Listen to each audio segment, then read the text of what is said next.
మన message series ఏంటంటే ప్రతిష్ఠించబడిన వారు ఎట్లా ఉంటారు. ఒక సిరీస్ ప్రకారం వెళ్తున్నాం. ప్రతిష్ఠించబడిన వాళ్ళు ఎట్లా ఉంటారు. How can we find the dedicated people. Number 1 ఏంటంటే వారు యెహోవా పక్షమున ఉంటారు. నెంబర్ 2 ఏంటంటే, రెండో పాయింట్ ఏంటంటే వారు సహోదరులను చంపాలి. చెప్పండి. గత వారంలో ఒక పార్ట్ అది, రెండో పాయింట్లోనే రెండో పార్ట్ ఇది. దేవునికి స్తోత్రం. ఇంకా 4 పాయింట్లు ఉన్నాయి ఈ అంశంలోనే, ఇంకా 4 విషయాలు ఉన్నాయి. జాగ్రత్తగా వినండి. ప్రతిష్ఠించబడిన వారి లక్షణాల్లో ఒకటి ఏంటంటే యెహోవా పక్షమున ఉండాలి. రెండవది ఏంటంటే సహోదరులనే కానీ స్నేహితులనే కానీ పొరుగు వారినే కానీ చంపాలి. చంపాలంటే ఏం కావాలి? కత్తి కావాలి. ఏం కావాలి? కత్తి కావాలి. పాత నిబంధనలో కత్తి. ఇప్పుడు కత్తితో చంపితే ఎవరు ఊరుకుంటారు? కత్తి కాదు, మనకు కావాలి వాక్యం. స్తోత్రం. హల్లెలూయా. ఇది ఎముకల్లోకి వెళుతుంది, మూలుగుల్లోకి వెళుతుంది, కండల్లోకి వెళుతుంది, కండరాలలోకి వెళుతుంది, ప్రతి అవయవములో దూరుతుంది. కత్తి కంటే శక్తివంతమైన కత్తి దేవుని వాక్యం. ఇది తాకని భాగం అంటూ లేదు, తాకని అవయవం అంటూ లేదు, తాకని నరం అంటూ లేదు, తాకని కండరం అంటూ లేదు. ఈ వాక్యమట ప్రతిదాన్ని విభజించుకుంటూ పోద్ది. డాక్టర్ ఆపరేషన్ చేసేటప్పుడు కత్తిని వాడతాడు. ఆ కత్తిని వాడకుండా ఆపరేషన్ చేయటం సాధ్యపడదు. కోసేటప్పుడు కొంచెం గాయం అవుతుంది, రక్తం అవుతుంది, బాధ అనిపిస్తుంది. కానీ ఆఫ్టర్ సమ్ డేస్, కొన్ని రోజుల తర్వాత ఆ కత్తి వాతే, ఆ కత్తి ఘాటే వారికి సంపూర్ణ స్వస్థతను అనుగ్రహిస్తుంది. ఆమేన్. వాక్యం చెప్పేటప్పుడు దైవజనుడి వాక్యం ఎట్లా ఉంటుందంటే కఠినంగా, ఖండితంగా, ఖచ్చితంగా, బాధ కలిగించేలా, గాయపరిచేలా, హృదయాన్ని కోసేలా ఉన్నా మీరు నమ్మాల్సినటువంటి విషయం ఏంటంటే నాకు ఆపరేషన్ జరుగుతుంది. హల్లెలూయా. ఇప్పుడు ఎక్కడున్నారు మీరు? ఐసీయూలో, ఎమర్జెన్సీలో ఉన్నారు. ఈ ఐసీయూలో ఉన్నప్పుడు ఆపరేషన్ జరగవచ్చు. ఒక్కోసారి నీకు నీళ్లు కూడా ఇవ్వకుండా దప్పికతో అలా ఉంచవచ్చు. అలా అనిపించింది వాక్యం. ఒక్కోసారి వాగ్దానాలు చెప్పినప్పుడు కొన్ని ఊరటనిస్తాయి, కొన్ని ఆదరణ ఇస్తాయి, వాటితో పాటు కొన్ని గాయాలు కూడా జరుగుతాయి. అందుకే మోషే గారు అంటున్నారు, అయ్యా ప్రతిష్ఠించబడిన వారి నడుముకేం ఉండాలి? ఖడ్గం ఉండాలి. ఈ ఖడ్గం ఎక్కడుండాలి? నడుముకు ఉండాలి. అంటే మనస్సుకు కట్టుకోవాలి. దేవునికి మహిమ. ఎక్కడ కట్టుకోవాలి చెప్పండి? వాక్యం ఎప్పుడైతే నీ మనస్సుకు కట్టబడుతుందో అప్పుడు దేవుడు నీ మాటల ద్వారా అనేకులను రక్షిస్తాడు. నీ మాటలు కొందరిలో క్రియను జరిగిస్తాయి. నీ మాటలు వాక్యానుసారం అయితే వాటిని విభేదించడానికి కానీ వ్యతిరేకించడానికి కానీ ఎక్కడా కూడా స్థానము ఏ ప్రజలకు దొరకదు. ఎప్పుడు మన నడుంకి పడుకున్నా, లేచినా, నడిచినా, ప్రయాణం చేసినా వాక్యాన్ని కట్టుకోవాలి. కొంతమంది మందిరానికి బైబిల్ తీసుకొని వస్తారండి, పెళ్ళిళ్ళకి తీసుకెళ్ళరు. అంటే వీళ్ళు కత్తిని ఎక్కడ పెడుతున్నారు? చెప్పాలి పక్కన పెడుతున్నారు. అంటే బాహ్య సంబంధంగా వాక్యమే నువ్వు పక్కన పెడితే అంతరంగంలో వాక్యం ఉందని నేను ఎట్లా నమ్ముతా? ఫోన్ మర్చిపోతావా? రెస్టారెంట్కి వెళ్ళినా ఫోన్ ఉండాల్సిందే, పెళ్ళికి వెళ్ళినా, ఫంక్షన్కి వెళ్ళినా, ప్రేయర్కి వెళ్ళినా, అన్ని స్థలాలలో మొబైల్ ఉండాల్సిందే. ఒకవేళ మర్చిపోతే 2 కిలోమీటర్లైనా వెనకొచ్చి తీసుకోరు మీరు. That is the significance of A mobile. ఒక ప్రాముఖ్యత ఉంది దానికి. నేను అంటాను, మీరు నిజమైన క్రైస్తవులుగా ఉండాలని కోరుకుంటే ఏ ఫంక్షన్కి వెళ్ళినా మరీ అంత పెద్దది కాకపోతే ఓ చిన్న బైబిల్ తీసుకెళ్ళండి. ఈ బైబిల్ చూసి మిమ్మల్ని క్రైస్తవులని గుర్తుపడతారు. అదే ఒక పెద్ద సాక్ష్యం. స్తోత్రం. సాక్షి చెప్పడానికి అన్ని చోట్ల మనకు మైక్ ఎవరండి? కానీ మనతో పాటు వచ్చే పెద్ద స్పీకర్ ఇది అందరికి ప్రకటిస్తుంది, ఐఎమ్ ఏ క్రిస్టియన్. స్తోత్రం. సిగ్గుపడద్దు. ఆయన గురించి నువ్వు సిగ్గుపడితే రేపటి దిన నిన్ను గురించి ఆయన నీవెవరో ఎరుగడు అంటాడు ఆయన. ఐ డోంట్ నో, తెలియదు మీరు నాకు అంటాడు. ఎందుకు ఈ మాట చెప్తున్నారంటే, నీతో వాక్యము నిత్యము ఉంటే అప్రతిష్టలోనికి నిన్ను నడిపించడానికి అపవాది సాహసం చేయడు, ప్రజలు సాహసం చేయలేరు. ఎప్పుడు నీ నడుముకి కట్టుకోవాలి, మనస్సుకు కట్టుకోవాలి, మనస్సులో నింపబడాలి. కొంతమందిని చంపాం. ఎప్పుడు? పోయిన వారం. ఎవరెవరిని చంపాం? దేనా సహోదరులు చంపాం. ఇంకెవరిని చంపాం? యోసేపు సహోదరులు చంపాం. షేము యాపేతుల సహోదరులు కూడా చంపాం. ఈరోజు ఎవరిని చంపాలో మనం చూద్దాం. మొదటి కొరింథీయులకు రాసిన పత్రిక 5:11.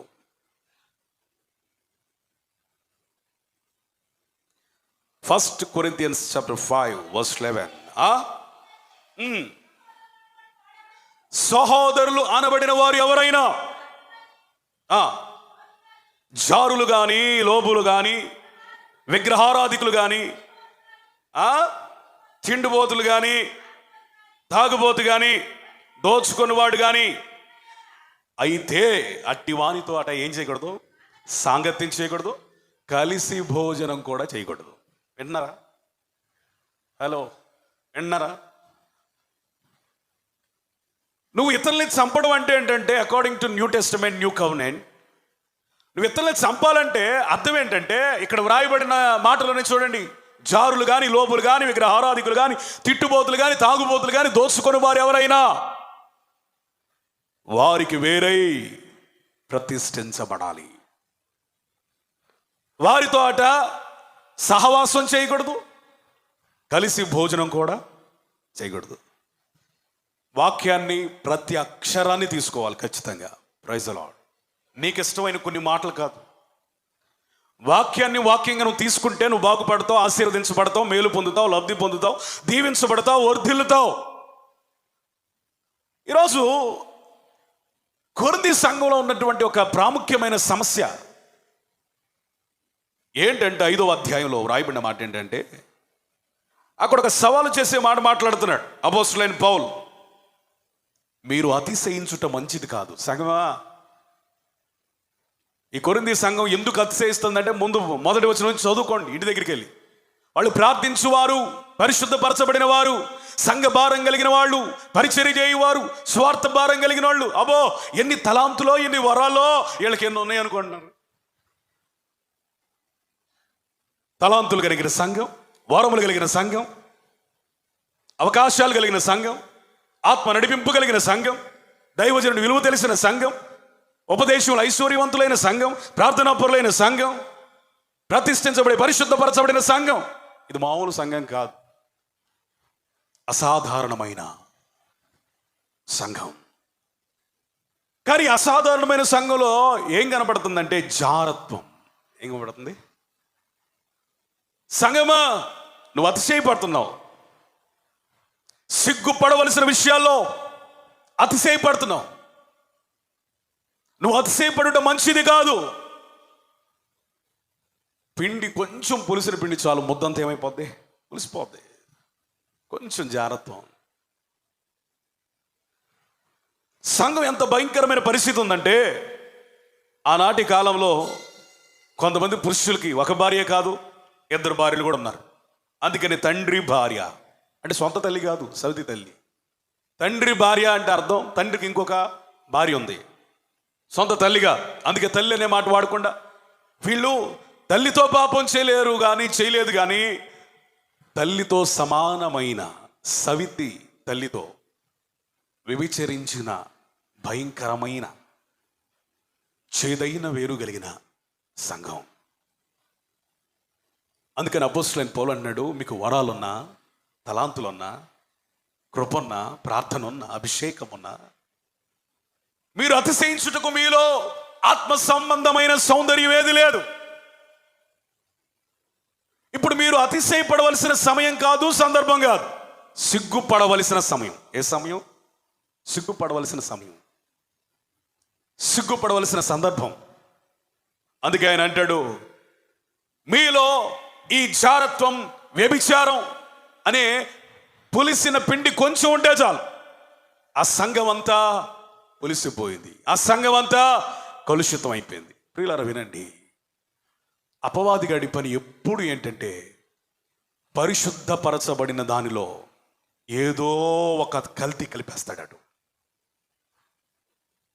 పరిశుద్ధపరచబడిన మనుషుల్లో, ప్రతిష్ఠించబడిన విశ్వాసుల్లో, ప్రార్థనాపరులైన విశ్వాసుల్లో, ఆత్మ నడిపింపు కలిగిన విశ్వాసుల్లో, సంఘంలో అపవాది ఎప్పుడు చేసే పని ఏంటంటే ఏదో ఒక లోకం, ఏదో ఒక లోపం, ఏదో ఒక జారత్వం, ఏదో ఒక చేదు, ఏదో ఒక చేదైన వేరు వాడు పెట్టి దీన్ని మరిపింపచేసి, పాపాన్ని మరిపింపచేసి, దోషాన్ని మరిపింపచేసి, శపితమైన అనుభవాలను మరిపింపచేసి, మా సంఘానికి ఎన్ని తలాంతులు ఉన్నాయో తెలుసా? మా సంఘంలో ఎంతమంది ప్రార్థించేవారు ఉన్నారో తెలుసా? మా సంఘంలో ఎంతమంది ఆత్మ నడిపింపు కలిగిన వాళ్ళు ఉన్నారో తెలుసా? మా సంఘంలో ఎంత ఘనులు ఉన్నారో తెలుసా?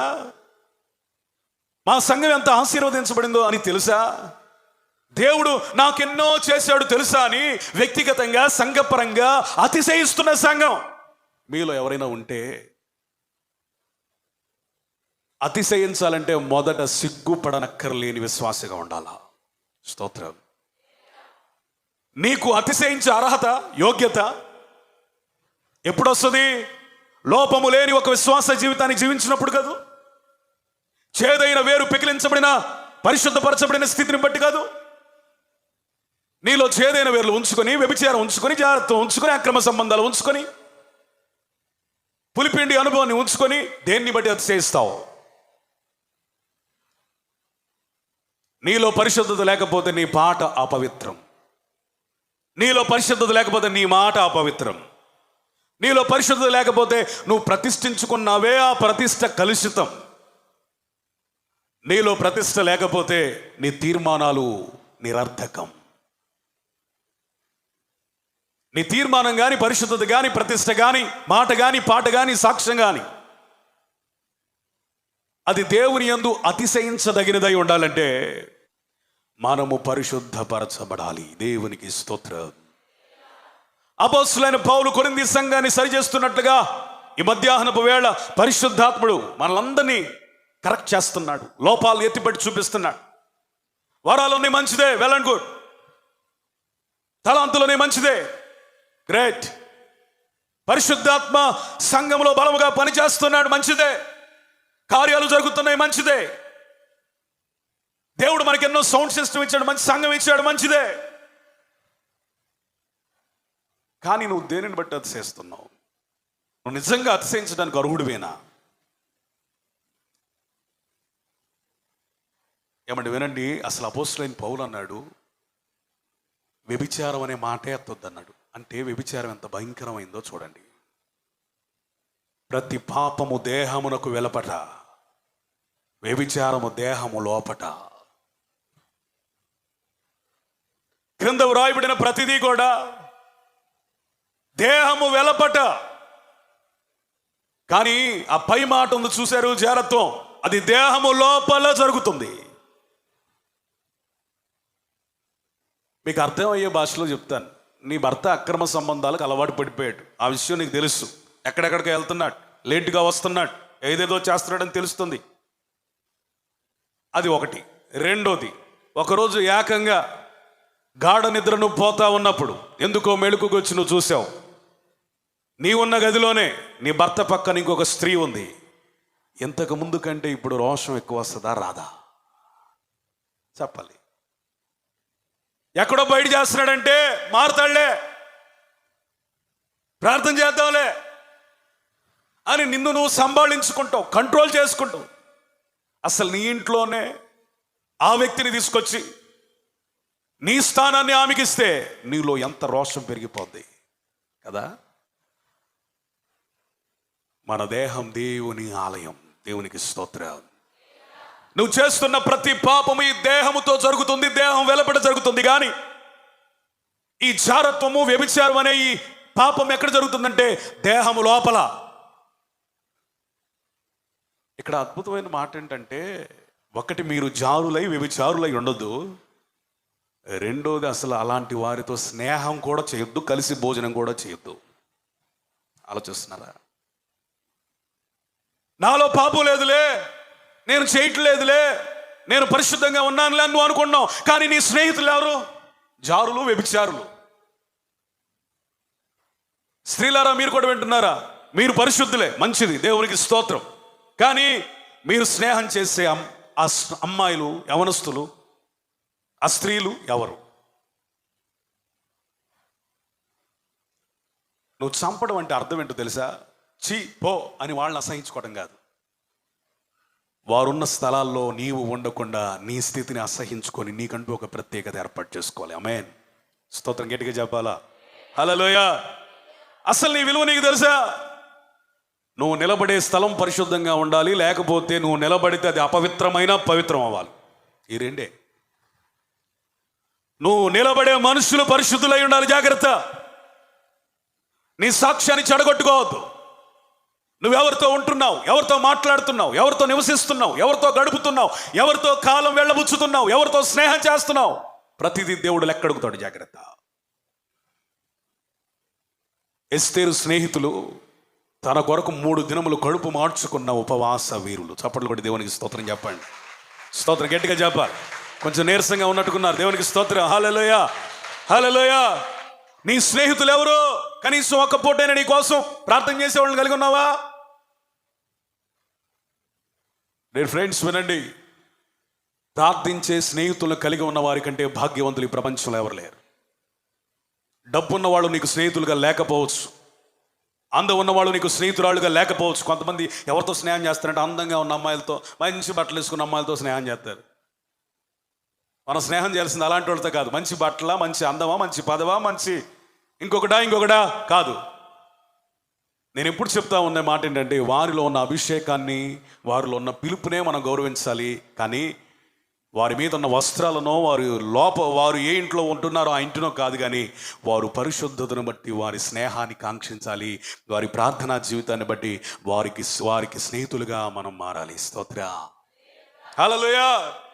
నీ స్నేహాలే నువ్వు దేవుని రాకడ కొరకు ఎత్తబడతావా లేదా, సిద్ధపడుతున్నావా లేదా, నిజమైన క్రైస్తవురాలువా కాదా, క్రైస్తవుడా కాదా, ఏం చెప్తాయంటే నీ ఫెలోషిప్స్.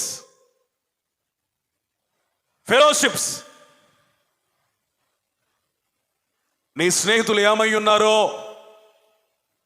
నీవు అదయ్యున్నావు. నీ చుట్టూ తాగేవాళ్ళని, తిరిగేవాళ్ళని, బూతులు మాట్లాడే వాళ్ళని ఉంచుకొని నువ్వు పరిశుద్ధుడు అంటే ఎవరు నమ్ముతారండి? వ్యభిచారపు మాటలు మాట్లాడే స్త్రీలు నీకు స్నేహితులైతే నీ హృదయంలో పవిత్రతకి స్థానం ఎక్కడా? అందుకే అపోస్తలుడైన పౌలు అన్నాడు, దయచేసి అట్టి వారితో సాంగత్యం చేయకూడదు, భుజింపను కూడా కూడదని మీకు వ్రాయిచున్నాను. బయట వాళ్ళ సంగతి నాకెందుకు, సంఘంలో ఉన్న మీకే దేవుడు తీర్పు తీర్చునుగాక అన్నాడు. ఆమెను చెప్తారు గట్టిగా? స్తోత్రం చెప్పండి. మీకు ఒక విషయం చెప్పనా? అసలు ఆది అపోస్తలుల పరిచర్య ఎంత ఖండితంగా, ఎంత ఖచ్చితంగా, ఎంత పరిశుద్ధాత్మ నడిపింపుతో ఉందంటే, దైవజనుడికి, పరిశుద్ధాత్మతో నింపబడిన దైవజనుడికి దేవుడు ఎంత అధికారం ఇచ్చాడంటే, మీరు లోపలి వారికి తీర్పు తీర్చువారు కనుక ఆ దుర్మార్గుల్ని మీలో నుండి వెలివేయండి. Get out from the church. ఎంత ఖండితంగా ఉన్నాడు అపోస్తలుడైన పౌలు. పరిశుద్ధాత్ముడు సంఘ నాయకుల్ని, సేవకుల్ని ఎంత బలముగా నిలబెట్టాడు చూడండి. ఎన్నో మార్లు ఉపదేశాలు విని, ఎన్నోసార్లు సందేశాలు విని, ఎన్నోసార్లు కన్నీరు కార్చి, ఎన్నోసార్లు మారు మనసు పొంది, మళ్ళీ ఆ వ్యభిచారం, మళ్ళీ ఆ లోభత్వం, మళ్ళీ ఆ జారత్వం, మళ్ళీ ఆ దోచుకునే స్వభావం, మళ్ళీ ఆ మారు మనసు లేని విధానం, మరి ఆ సాక్ష్యం లేని బ్రతుకుతా ఉన్న వారిని ఎన్నిసార్లు చెప్పినా వినని వారిని సంఘము నుండి వెలివేయమన్నాడు. నేను అంటాను, ఒక మాట వినండి. ఒక దైవజనుడు సంఘం నుంచే వెలివేస్తే, అపోస్తలుడైన పౌలే కొరింథీయులను సంఘంలోంచి వెలివేయమన్నాడంటే, దేవుడు పరలోకంలోంచి నేను నిలేయడా? నీకు నరకం లేదా? నరకానికి త్రోసేయడా? మరి ఎందుకని భయం లేని భక్తి చేస్తున్నావు? దేవుడు అంటే భయం లేకుండా ఎందుకున్నావు? దైవజనుడే రోషము కలిగి ఇట్టి వారందరినీ వెలివేయమని ఖండితంగా బోధిస్తూ ఉంటే నువ్వెందుకు వారితో స్నేహం చేస్తున్నావు? నేటి కాల పరిస్థితులను బట్టి, సంఘ పరిస్థితులను బట్టి ప్రజలు మనం వెలివేయలేకపోవచ్చు, కానీ నీ మనసులో వారిని వెలివేయాలి. స్తోత్రం. నీ జీవితంలో వారిని వెలివేయాలి. స్తోత్రం. నీ బ్రతుకులో, నీ సంబంధ బాంధవ్యాల్లో, నీ స్నేహాల్లో వారిని వెలివేయినట్టుగా చూడాలి. పర్వాలేదు, ఒకప్పుడు ఈ అమ్మాయి భలే స్నేహం చేసేది నాతో, ఇప్పుడు పలకట్లేదు. చెప్పనా రహస్యం? ఆ అమ్మాయి ఇప్పుడు పరిశుద్ధురాలైంది. చప్పట్లు కొట్టి గట్టిగా స్తోత్రం చెప్పండి. హల్లెలూయా. ఒకప్పుడు ఈ శంకర్ నన్ను దేనికైనా పిలిచేవాడు, ఇప్పుడు నన్ను పిలవట్లా. ఎందుకంటే అతడు ఒక ప్రత్యేకంగా ఉండాలని అనుకుంటున్నాడు. దేవునికి స్తోత్రం. శంకరనే కాదు, ఎవరైతే మారు మనసు పొందారో, ఎవరైతే రక్షించబడ్డారో, ఎవరైతే ప్రత్యేకంగా ఉండాలనుకున్నారు, ఎవరైతే ఏ స్త్రీ, ఏ పురుషుడు, ఏ యవనస్తుడు, ఏ వృద్ధుడు, మీరు ఇతరుల విషయంలో వారిని వెలివేసినట్లుగా. స్తోత్రం. అరే ఇటు సిగరెట్ తాగడం, అమ్మాయి పిచ్చి లేదు, ఎప్పుడు ప్రార్థన బైబిల్, ప్రార్థన చెప్పాలి బైబిల్, మందిరం, పరిచర్య. అరే అసలు వీడు మనతో వద్దురా, ఈ నిలేద్దాం అని అన్నారనుకో, నువ్వేం చెప్పాలి తెలుసా? మీరు నన్ను నిలేయటం కాదురా, నేనే మిమ్మల్ని వెలివేస్తున్నాను. Praise the lord. మీరు నన్ను నిలేయటం కాదురా బాబు, నేనే మిమ్మల్ని నిలేస్తున్నా. మీ స్నేహం నాకొద్దు, మీ మాటలు నాకొద్దు, మీ పాడు బ్రతుకు మాకొద్దు. కొరింథీ సంఘం వలె ఉండొద్దు, మాదిరి లేకుండా నులివెచ్చని స్థితిలో ఉండొద్దు. దానియేలు స్నేహితులు ఎవరో తెలుసా? ఒక దర్శనం కొరకు పట్టుదలగా ప్రార్థించే షడ్రక్, మెషక్, అబేద్నెగో. దేవునికి స్తోత్రం. నీ స్నేహితులు ఎవరో పట్టుమని ప్రార్థించేవారేనా? స్తోత్రం. కొంతమంది సంఘంలో భలే ఉంటారండి, వాళ్ళు మించిన పరిశుద్ధులు లేరండి. కాలేజీకి వెళ్తే వాళ్ళు బతుకుంటుంది అన్నారు అమ్మాయిలు. నీ స్నేహితులు ఎవరో పెద్ద పెద్ద కాలేజీలు చూస్తే పెద్ద కులపోడితేనే స్నేహం చేస్తాడు. ఆ కులవాడు ఆ కులపోడితోనే స్నేహం చేస్తాడు. ఒకవేళ ఏదైనా మత విశ్వాసం అయితే ఆ మత విశ్వాసాలు కలిగినోడు, అభిప్రాయాలు ఆ అభిప్రాయాలు కలిగినోడు, టాలెంట్స్ ఆ టాలెంట్స్, నాలెడ్జ్ ఆ నాలెడ్జ్, ఇట్లా గ్రూపుల విధంగా వాళ్ళు స్నేహం చేస్తున్నారే. మనకు కులంతో సంబంధం లేదు, మతంతో సంబంధం లేదు, అందంతో సంబంధం లేదు, అంతస్తుతో సంబంధం లేదు, డబ్బుతో సంబంధం లేదు, దేంతో సంబంధం లేదు. నువ్వు స్నేహం చేయాల్సిన కాలేజీ స్టూడెంట్స్, ఫ్రెండ్స్ ఎవరంటే ప్రార్థనా పరులు, పరిశుద్ధులు, మందిరానికి వెళ్ళేవారు, బైబిల్ను చేత పట్టుకొని ధ్యానించువారై ఉండాలా. స్తోత్రం చెప్పండి. స్తోత్రం. గట్టిగా చెప్తున్నారా? మంచిగా చెప్పండి. హల్లెలూయా. నీ స్నేహాలే నిన్ను నిర్వచిస్తాయి. జాగ్రత్త. ఫెలోషిప్. స్నేహం అనేది ఒక వాడ లాంటిది. దాదాపుగా 120 మందో 112 మందో ఇంజనీర్స్ టైటానిక్ ఓడను నిర్మించారు. అందులో ఉన్నటువంటి ఒక ఇంజనీర్ అన్నాడట, అంతా అయిపోయింది కదా, ఇక ప్రార్థన చేసి దీన్ని ప్రారంభిద్దామా అన్నాడట. మిగిలిన 119 మంది ఇంజనీర్స్ అన్న, పిచ్చోళ్ళగా ఉన్నావా? మీ దేవుడు సహాయం చేశాడా? డబ్బులు మీ దేవుడా? జ్ఞానం ఇచ్చింది మనకి? మీ దేవుడా దీనికి ఎంత సహకరించింది? బలమునిచ్చింది, శక్తినిచ్చింది. మన జ్ఞానంతో, మన తెలివితో, మన డబ్బుతో మనం ఓడం చేసుకొని మీ దేవునికి దీన్ని ప్రతిష్ఠించడం, ప్రార్థన చేయటువంటి పిచ్చోళ్ళగా ఉన్న పొరా అన్నారట. 119 మంది పక్కకి వెళ్ళిపోయాడంట వేదనతో. ప్రార్థన చేస్తే ఆ వాడ మొనక్కుండా వెళ్ళిపోయేది దేవుని కృపలో. టైటానిక్ కంటేనా అన్సింకబుల్. చెప్పండి, మోనాగానే వాడా. అందులో పాపం, తిరుగుబోతులు, తాగుబోతులు, జారులు, లోభులు, దోచుకునేవారు, దొంగలు, వ్యభిచారులు, అక్రమ సంబంధాలు కలిగిన వారు, అల్లరితో కూడిన ఆటపాటలు కలిగిన వారు. చివరికి అది గమ్యాన్ని చేరకుండా నా ఫెలోషిప్, టైటానిక్ షిప్ మునిగిపోయింది. ప్రియులారా వినండి, నీ షిప్లో తాగుబోతులుంటే అది మునిగిపోతుంది. నీ ఫెలోషిప్లో తిండిబోతులుంటే అది మునిగిపోతుంది. నీ ఫెలోషిప్లో విగ్రహారాధికులుంటే మునిగిపోతుంది. నీ ఫెలోషిప్లో అన్యాచారాలు చేసేవారుంటే నీ జీవిత నావ మునిగిపోతుంది, అది పరలోకపు తీరాలకు కూడా వెళ్ళదు. ఎంతమంది మా ఓడలు అరారాతో శిఖరం మీద నిలవాలని కోరుకుంటున్నారు? గట్టిగా చేతులు పైకెత్తి స్తోత్రం చెప్పండి, స్తోత్రం చెప్పండి, హల్లెలూయా. ఏమండి వినండి, నీ షిప్లో ఎవరున్నారు? నీ ఫెలోషిప్లో ఎవరున్నారు? నీ ఫ్రెండ్షిప్లో ఎవరున్నారు? నీది మునగకుండా అన్సింకబుల్ నోవాహు వాడలాగా ఉండాలి, తీరం చేరాలి, దేవుని మహిమపరచాలి, బలి అర్పించాలి, దేవుని స్తుతించాలంటే త్రాగుబోతులకు నీ ఇంట్లో స్థానం ఉండొద్దు, తిరుగుబోతులకు నీ ఇంట్లో స్థానం ఉండొద్దు, దొంగలకు లోభులకు స్థానం ఉండొద్దు. దేవునికి మహిమ కలుగును గాక. హల్లెలూయా. రెండో మాట అన్ని వివరంగా చెప్పే అవకాశం లేదు, కానీ కొన్ని మాటలు హైలైట్ చేసి చెప్తాను. లోభత్వం. లోభత్వం అంటే పిసినారితనం మాత్రమే కాదు, లవింగ్ మనీ, డబ్బును ప్రేమించటం. డబ్బును ప్రేమించడం మాత్రమే కాదు, డబ్బు కలిగిన వారిని ప్రేమించటం, డబ్బు కలిగిన వారితో స్నేహం చేయటం. విన్నారా? మీరు పేదవాళ్లే కావచ్చు, మీ స్నేహాలన్నీ ఎవరితో? ఎవడు డబ్బు ఎక్కువ ఉంటే ఆడు చుట్టూ తిరుగుతారు. ఏమండి, ఈ లోకస్తులు చేసే పనండి అది. మారు మనసు పొందిన నీవు, రక్షించబడిన నీవు, డబ్బు ఉన్నా లేకపోయినా ఆత్మీయుల చుట్టూ తిరగాలి. ఆమేన్, హల్లెలూయా. లోబులంటే పిసినారులు, లోబులంటే ధనదాహం కలిగిన వాళ్ళు, లోబులంటే డబ్బును ప్రేమించేవాళ్ళు, లోబులంటే డబ్బు కలిగిన వారిని ప్రేమించేవారు, డబ్బు కలిగిన వారితో స్నేహం చేసేవారు. They are lovers of money. డబ్బు ఏ రూపంలో కనిపించని ఆ వాడి చుట్టూ, ఆ ప్రాంతం చుట్టూ, ఆ ప్రదేశం చుట్టూ, ఆ పరిస్థితుల చుట్టూ, ఆ అవకాశాల చుట్టూ తిరుగుతూ ఉంటారు. దేవుని వాక్యం సెలవిస్తుందరే నా బిడ్డలారా, సంగమా, అసలు ఇలాంటిదో స్నేహం కాదు కదా, కలిసి భోజనం చేయొద్దని చెప్తా ఉంటే వాళ్ళతో తిరుగుతున్నాం ఎందుకు? మనం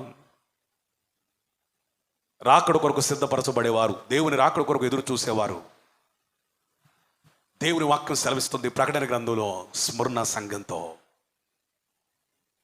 నీ పేదరికం నాకు తెలుసు, ఐ నో యువర్ పావర్టీ, కానీ నువ్వు ధనవంతుడవే. చప్పట్లు కూడా దేవునికి స్తోత్రం చెప్పండి, గట్టిగా కొట్టాలి. హల్లెలూయా. ఈ లోకంలో నీకు సరైన ఇల్లు లేదా? ఎవరికో మేడ ఉంది, మిద్దు ఉందా? కాలి నడికేనా నీ బ్రతుకు? ఎవరికో కారు ఉందా? నీ జీవితంలో సరైన వస్త్రాలు వేసుకునే అనుభవం లేదా? వస్త్రాన్ని బట్టి దేవుడు నిన్ను చోట్ల గుర్తుపెట్టుకో. నీకున్న ధనాన్ని బట్టి దేవుడు నిన్ను ఘనపరచట్లేదు. నీకున్న అవకాశాలను బట్టి, ఉద్యోగాలను బట్టి, పండిన వ్యవసాయాన్ని బట్టి, భూములను బట్టి, స్థలాలను బట్టి, పొలాలను బట్టి ఆయన నిన్ను ఘనపరిచే దేవుడు కాదు. ఆయన మనిషి వంటి దేవుడు కాదు. ఆయన అంటున్నాడు, ఈ లోకం దృష్టిలో నువ్వు భేదవాడివే, నా దృష్టిలో సంగతి చెప్పనా, నువ్వు ధనవంతుడివి. హల్లెలూయా. మనుషులేమనుకుంటే మనకెందుకండి? హల్లెలూయా. మనుషులేమనుకుంటే మనకెందుకండి? సీఎం వచ్చాడో, పిఎం వచ్చాడో నాన్న అంటావా? మనకి ఎవరు గొప్పోడు? మనకు తిండి పెట్టే మన నానే గొప్పోడు. స్తోత్రం చెప్పండి. ఎవడు ఏ కారు కొంటే, ఎవడు ఏ ఇల్లు కడితే, ఎవరెంత ఆశీర్వదించబడితే, ఎవరికి ఎంత డబ్బు ఉంటే మనకెందుకు? మనం ప్రతి నిత్యము పోషిస్తున్న దేవాతి దేవుడే మనకు తండ్రి అయి ఉన్నాడు, పోషణకర్త అయి ఉన్నాడు, ఆదరించేవాడు అయి ఉన్నాడు, గణపరిచేవాడు అయి ఉన్నాడు. సిగ్గుపడనివ్వకుండా సింహపు పిల్లలైనా లేమగలిగొంటే ఏమో కానీ ఆయన ఆశ్రయించేవారు కొదువ లేకుండా బ్రతుకుతారు. దేవునికి మహిమ కలుగును గాక. వివరంగా చెప్పడానికి సమయం లేదు. విగ్రహారాధన, ఎవరిదైతే అన్యాచారాలు పాటిస్తారో వాళ్ళతో స్నేహాలు మీరు కూడా అలాగే తయారయ్యేటట్లుగా మార్చేస్తాయి. నాలుగో మాట, తిట్టుబోతుతనం. చెప్పండి, మీకు అద్భుతమైన మాట చెప్తాను. అహరోను కుమారులని వారి చెవినే దేవుడు ప్రతిష్ఠించాడు పాత నిబంధనలో, వారి చేతినే దేవుడు ప్రతిష్ఠించాడు, వారి కాలినే దేవుడు ప్రతిష్ఠించాడు. ఈ క్రొత్త నిబంధనలో యేసు రక్తం తల నుంచి అరికాల వరకు ప్రతి దేహంలో అణువణు ఆయన కొరకు ప్రతిష్ఠించుకున్నాడు. చప్పట్లు కూడా దేవునికి స్తోత్రం చెప్పండి, స్తోత్రం చెప్పండి. హల్లెలూయా.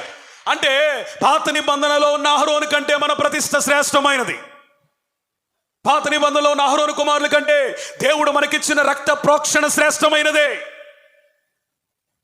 పాత నిబంధనలో రక్త ప్రోక్షణ పరిమితం, క్రొత్త నిబంధనలో రక్త ప్రోక్షణ అపరిమితం. హల్లెలూయా. పాత నిబంధనలో సమర్పణ పరిమితం, క్రొత్త నిబంధనలో సమర్పణ అపరిమితం, శాశ్వతం. పాత నిబంధనలో జీవితాంతం నాజీరు చేయబడుటకు సంసోను నిర్ణయించబడ్డాడు, కానీ జీవిత సగభాగంలోనే దానికి సెలవు పెట్టేశాడు. కానీ యేసు ప్రభు కొత్త నిబంధనలో వచ్చి నాజీరు సంసోను నెరవేర్చలేని నాజీరును ఈయన సంపూర్ణంగా తన జీవితంలో నెరవేర్చి చూపించాడు. అంటే దీని అర్థం ఏంటో తెలుసా? మనము కూడా చచ్చిపోయేంత వరకు నాజీరులము. ఆమేన్. అణువణువు మనకు అభిషేకమే. స్తోత్రం. తల నుంచి అరికాల వరకు మనకేముంది? అభిషేకముతో నింపబడిన అనుభవం. నా మాటకు వస్తున్నాను. ఇక్కడ రాయబడిన మాట ఏంటంటే, మీరు తిట్టుబోతులు కాకూడదు. ఎందుకు ఈ మాట చెప్పానంటే, ఒక చెవో, ఒక చేయో, ఒక కాలోగా మీ నోరు కూడా ప్రతిష్ఠించబడాలి. క్రొత్త నిబంధనలో నువ్వేం మాట్లాడుతున్నావు? నువ్వు మాట్లాడుతున్న ప్రతి మాట ఎట్లా ఉండాలో తెలుసా? పరిశుద్ధమైనదై ఉండాలా. నువ్వు మాట్లాడుతున్న ప్రతి మాట ఎట్లా ఉండాలో తెలుసా? శ్రేష్టమైనదై ఉండాలి. ఎందుకో తెలుసా? జీవం మరణం, పరలోకం నరకం ఎక్కడుంది? మన నాలుకలోనే. జీవం మరణం అంటే అర్థం ఏంటంటే, హెవెన్ ఉంది, హెల్ ఉంది. ఎక్కడుంది? మన నాలుకలో ఉంది. ఇది మన జీవితానికి జీవాన్ని పంపగలదు. నువ్వు మాట్లాడే మాటను బట్టి యాకోబు పత్రిక సెలవిస్తుంది, అది నరకానికి కూడా నిన్ను పంపించగలదు. అంటే ఇప్పుడు నిన్ను నరకానికి పంపించే లేదా పరలోకానికి పంపించే ఒక ఆయుధాన్ని, ఒక సాధనాన్ని దేవుడు మన అవయవాలో పెట్టాడు. దీనిని సరిగ్గా వాడుకుంటే, ప్రతిష్ఠించబడినట్లుగా వాడుకుంటే, మనకి నరకం తప్పించబడి పరలోకం శాశ్వతంగా యుగ యుగాలు మనకి స్వంతమవుతుంది. దేవునికి మహిమ కలుగును గాక. ఇంకో మాట చెప్తాను. తిట్టుపోతాను, త్రాగుపోతాను. ఆ చివరి మాట గురించి చెప్పాలని ఎందుకు ఆలోచన? దోచుకొను స్వభావం. చెప్పనా మీకు? విచిత్రంగా ఉంటుంది కానీ నిజమేనా అనిపిస్తుంది. ఈ మధ్య కాకుండా ఒక 1 నెల రోజుల నుంచి మీ ఇంట్లో ఎవరైనా కూరలు వేస్తే ఉన్న గిన్నెలు ఎంతమంది ఇళ్లలో ఉన్నాయి? హలో, మీకు ఒక మాట చెప్పనా? నవ్వుతున్నారంటే చాలామంది ఇళ్లలో ఉన్నాయి, నవ్వున వాళ్ళ ఇళ్లలో కూడా ఉన్నాయి. అది మనకి ప్రేమతో వాళ్ళు ఇచ్చారు. ఒక వారంలో లేట్ అయింది, పంపించేయండి. నెలలు నీ ఇంట్లో ఉందంటే అర్థం ఏంటంటే, దాన్ని పంపించడం నీకు ఇష్టం లేదు. స్తోత్రం. బాగుందా గిన్నె? అయ్యారు కోట్లు లక్షలు దోచుకుంటున్నారు ఒక గిన్నెకేనా? ఒక పాత్రకేనా? ఇతరుల వస్తువులు నీ ఇంట్లో ఉంటే శాపమే తప్ప ఆశీర్వాదం లేదు. వినండి, ఈ ప్రసంగం అయిపోయిన తర్వాత ఇంట్లోకి వెళ్ళి వెతకండి. కనీసం మీ 2-3 గిన్నెలైన పక్కన వాళ్ళు లేకపోతే అప్పుడు నన్ను అడగండి. ఉంటాయి, ఖచ్చితంగా ఉంటాయి. కొంతమంది మర్చిపోతారు, కొంతమంది గుర్తుపెట్టుకొని కూడా ఎవరో. వీళ్ళ గురించి వ్రాయబడిన మాట ఏంటంటే, దోచుకొనువారు. చెప్పండి. దోచుకొనువారు. వస్త్రమైన, పాత్రైన, వస్తువైన అది నీదై ఉండాలా? లేకపోతే ఇతరులు ప్రేమగా నీకు గిఫ్ట్గా ఇచ్చి ఉండాలి. మన ఇంట్లో ఉన్న వస్తువులను బట్టి కూడా మనకు అపవిత్రత వస్తుంది. జాగ్రత్త. నువ్వు అనుకుంటున్నావు గిన్నె బాగుంది, మళ్ళీ ఏమి ఇస్తాంలే, పాపం పిచ్చిది, మళ్ళీ అడగదు, గుర్తుపెట్టుకోదు, అడిగినప్పుడు చూద్దాంలే అని దాచుకున్నావు అనుకో. పాత నిబంధనలో ఒకటి ఇట్టాగే చేశాడు. ఎవరైనా? ఆకాను. దేవుని కొరకు ప్రతిష్ఠించబడిన వాటిని గుడారంలో తెచ్చుకున్నాడు.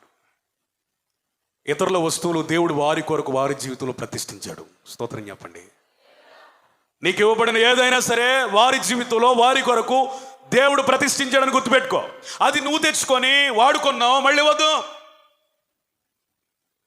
నెలలు ఆ వస్తువులు అలాగే ఉంచుకుంటే నువ్వు దోచుకుని వాడివి. ఎందుకో తెలుసా? నీ ఇంట్లో ఉన్న వస్తువులు నీకు శాపాన్ని తెస్తాయి. దోచుకునే వ్యక్తిగానే ఉండొద్దు.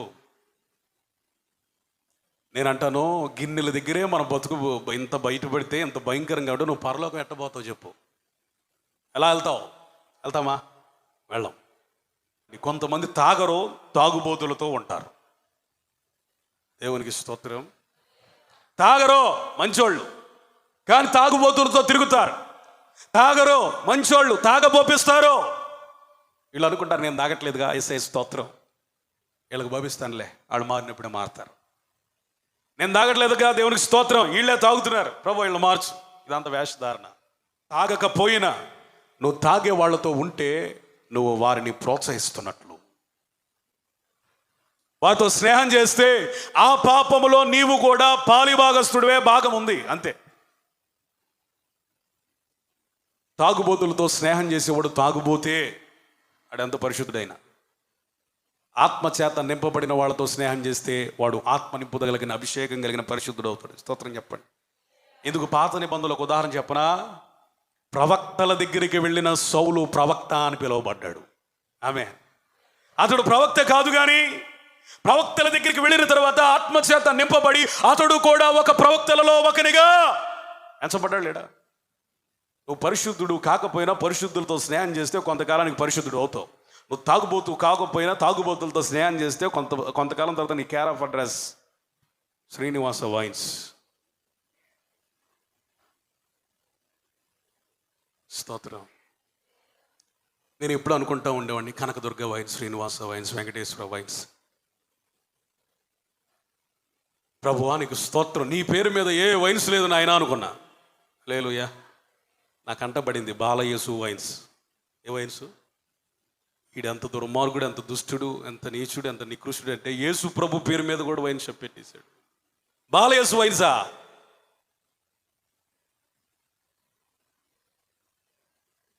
యేసు ప్రభు పేరుని వైన్ షాప్కు వాడుకున్న వాడి జీవితంలో కోట్లు సంపాదించవచ్చు, కానీ బాగుపడతాడా? వైన్ షాప్ పెట్టినోడు బాగుపడ్డు, వైన్ షాప్తో సంబంధం కలిగిన వాళ్ళతో స్నేహం చేసే వాళ్ళు కూడా బాగుపడరు. ఆమె చెప్పండి, గట్టిగా చెప్పండి. ఆ భయం ఉండన్న స్నేహాలు మాంటారు. గట్టిగా ఆమె చెప్పండి. హల్లెలూయా. నీవు స్నేహం చేయవలసిన మనుషులు ఎవరై ఉండాలంటే వారు ఆత్మచేత నింపబడిన వ్యక్తులై ఉండాలి. కొరింథీ సంఘంలో మొదట అసలు ఏ ఉన్నాయి ఒకసారి చూడండి. వాళ్ళు ఎంత పరిశుద్ధులో, ఎంత దేవుని కొరకు ప్రతిష్ఠించబడిన వాళ్ళు ఒకసారి చూడండి. మొదటి అధ్యాయం 2వ వచనం నుండి, కొరింథీలోనున్న దేవుని సంఘమునకు అనగా క్రీస్తు యేసునందు పరిశుద్ధపరచబడిన వారు, దేవునికి మహిమ, హల్లెలూయా, పరిశుద్ధులుగా ఉండటకు పిలువబడిన వాళ్ళు, దేవుని చేత క్రీస్తు నందు పరిశుద్ధపరచబడ్డారంటే వీళ్ళు క్రొత్త నిబంధన సంఘం. పరిశుద్ధులుగా ఉండటకు పిలువబడిన వాళ్ళు అంటే పరిశుద్ధత కొరకు ప్రతిష్ఠించుకున్నారు. ప్రార్థించువారు ప్రతి స్థలంలో, క్రీస్తును గురించిన సాక్ష్యము స్థిరపరచబడిన వారు, ఉపదేశంలో ఐశ్వర్యవంతులు, కృపావరములో లోపం లేనివారు, దేవుని రాకడ కొరకు ఎదురు చూస్తున్నవారు. ఏమండి, అంతము వరకు ఆయన మిమ్మల్ని స్థిరపరచును.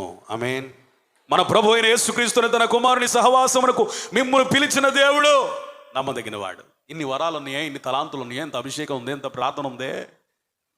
దేవుని ఉద్దేశం, యేసుక్రీస్తు ఉద్దేశం ఏంటంటే నిన్ను ఆత్మీయతలో స్థిరపరచబడాలి, అక్కడలో ఎత్తబడేలా చేయాలి. ఆమేన్.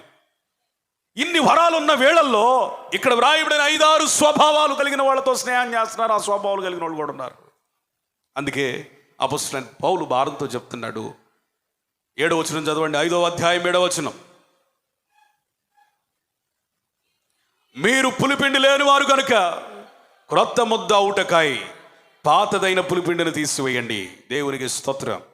కింద వచ్చిన ఇంతేగాక క్రీస్తు అని మన పస్కా పశువు వధింపబడెను కనుక పాతదైన పులిపిండితోనైనా దుర్మార్గత దుష్టత్వం అనే పులిపిండితోనైనా కాకుండా నిష్కపట్యము సత్యము అను పులియని రొట్టెల పండుగను ఆచరింతుము. యేసు ప్రభు మన కొరకు సిలువ వేయబడింది ఎందుకో తెలుసా? పులిసిన అనుభవం ఏదీ లేకుండా ఉండాలని. పులిసిన అనుభవం ఏదీ ఉండకూడదు. ఇలాంటి ఒకవేళ ఉంటే ఈరోజు దేవుడి వాక్యం ద్వారా పరిశుద్ధాత్మను సెలవిస్తున్న మాట ఏంటంటే ఆ పులిసిన అనుభవాల్లోంచి వేరవ్వాలి, బయటికి రావాలి, పులిసిన పిండిని తీసి పారవేయాలి. ఈ లక్షణాల్లో ఏది ఉందో నాకు తెలియదు. శరీర క్రియలతో నువ్వు చేయకున్న ఆలోచనలో మోహపు ఆలోచనలు ఉంటే వాటిని కూడా పులిపిండిని తీసివేయండి. దోచుకున్న స్వభావాన్ని తీసివేయండి. తిట్టిబోతుతనాన్ని, కొంతమంది కోపం వస్తే ఏం మాట్లాడతారు తెలియదు, ఎన్ని బూతులు మాట్లాడతారు. ఎవరు వీళ్ళు? వాళ్ళలో చేయి వేసేవాళ్ళు. భార్యని ఎలా అంటారు, భర్తను ఎలా అంటారు, పిల్లల్ని ఎలా శపితమైన మాటలు శాపవచనాలు పెడతారు. మా ఇంటి పక్కన ఎప్పుడూ ఒక ఆమె తిడతా ఉంటుంది, నీ దినం చెయ్య, నీ దినం చెయ్య, నీ దినం చెయ్య అంటే. ఆ మాట విన్నప్పుడు నాకు ఎంత బాధ కలుగుతుందంటే, కన్న బిడ్డలను దినం చెయ్య అనే తల్లి ఎంత శాపంతో దెయ్యంతో నింపబడితే ఆ మాట మాట్లాడుతుంది. దినం చేసి ఏం చేస్తావు? మీలో ఎవరైనా ఉన్నారు ఆ మాట అనేవాళ్ళు? నీ దినం చెయ్య, చేసి ఏం చేస్తావు? అప్పుడే పోయావా అని ఏడుతావా? పులిపిండి అనుభవాన్ని తీసివేయి. అటు పోయి సావరాదురా. ఏ రైలు కట్ట కింద అనబడి, ఏ బస్సు కింద అనబడి తిట్టిపోతూ అయి ఉన్నావు. రక్షించబడ్డావు కానీ నీ మాటలు అదుపు లేదు, క్రమము లేదు, ప్రతిష్ట లేదు, పరిశుద్ధత లేదు. పిల్లలు వినండి, నీ పిల్లలు నువ్వు దీవిస్తే దీవించబడేవారు. స్తోత్రం. నువ్వు శపిస్తే శపించబడతావు. జాగ్రత్త. నీ నోట ఆశీర్వచనాలు రావాలి కానీ శాపవచనాలు రాకూడదు. ఇస్సాకు యాకోబును దీవించాడు, అతడు ఆశీర్వదించబడ్డాడు. స్తోత్రం చెప్పండి. నోవాహు తన కుమారుణ్ణి శపించాడు, అతడు శపించబడ్డాడు. కుమారులను ఆశీర్వదించాడు, ఆశీర్వాదాలు పొందిన కుమారులు ఆశీర్వదించబడినట్టుగానే ఉన్నారు. నీ పిల్లల్ని నువ్వు ఏ మాటతో అయితే దీవిస్తావో వారు ఆ మాటకు బానిసలై బంధించబడి ఆ మాట విషయమై కొన్ని సంవత్సరాలకైనా ప్రతిష్ట చేయబడతారు. దేవునికి స్తోత్రం చెప్పండి. స్తోత్రం చెప్పండి. పులిపిండి అనుభవాన్ని తీసివేయి. నీకెంత కోపం వచ్చినా నీ నోరు అదుపు చేసుకో. పాస్టర్ గారు తన తల్లి గురించి ఇచ్చిన సాక్ష్యం ఏంటంటే, నా చిన్నప్పటి నుంచి ఇప్పటి వరకు అండి, కోపం వస్తే ఒక దెబ్బేసింది కానీ ఏ రోజు కూడా శాప వచ్చిన మా అమ్మ మమ్మల్ని తిట్టలేదండి. ఈ సాక్ష్యం మీ గురించి మీ కుమార్తెలు మీ కుమారులు ఇవ్వగలిగితే మీరు ధన్యులు. స్తోత్రం. నువ్వు తిట్టి ప్రార్థనలోకి వెళ్ళిపోయి క్షమించిదేవా అనే కంటే కూడా నువ్వు ఆత్మచేత నింపబడి అవసరమైతే ఒక దెబ్బ కొట్టు, వారు బాగుపడాలని కన్నీరు కార్చు, మొక్కాళ్ళు వేయి. అంతేగాని శాపవచనాలు పలకొద్దు. భర్తను తిట్టే కొంతమంది ఉంటారు, పోయిన తర్వాత ఏడుస్తారు. ఉపయోగం ఏముందండి? నీ భర్త తాగుబోతైనా తిరిగిపోతైనా వ్యభిచారైనా నువ్వు దీవించాలి. ఒక దినమున నా భర్త మారతాడు. ఆమేన్. రాసిపెట్టుకు ఈ మాట డైరీలో. నా భర్త మార్చబడును గాక, మారు మనసు పరిశుద్ధాత్మనిచ్చును గాక అని నువ్వు ప్రతిదినం ప్రార్థన చేస్తూ ఉండు. ఆ వ్యక్తిలో కొన్ని సంవత్సరాలకు నువ్వు మార్పును చూడగలుగుతావు. ఆమె కొంతమంది కోడళ్ళు అత్తను తిడతా ఉంటారు. తిట్టేవాళ్ళు ఉన్నారా? నా అత్త మారుతుంది అని ప్రార్థన చేయండి. తండ్రులు తిట్టే కుమారులు కూడా ఉంటారు. నా తండ్రి నన్ను ప్రేమించే తండ్రి అని చెప్పండి. సో ఈ మాటలు ఎందుకు చెప్తున్నాడు అపోస్తలుడైన పౌలు? మీ పులిపిండి అనుభవం వీటిలో దేనిలో ఉన్నా సరే వాటిని తీసివేసి పులియని రొట్టెల పండుగ అనగా యేసు ప్రభు మన కొరకు మరణించాడు, ఆయన కొరకు మనం ప్రత్యేకంగా జీవించాలనే ఒక ఆలోచనతో సాగిపోయి భక్తి చేసి పరలోకానికి వెళ్ళాడు. దేవుడి మాటలు దీవించి ఆశీర్వదించును గాక.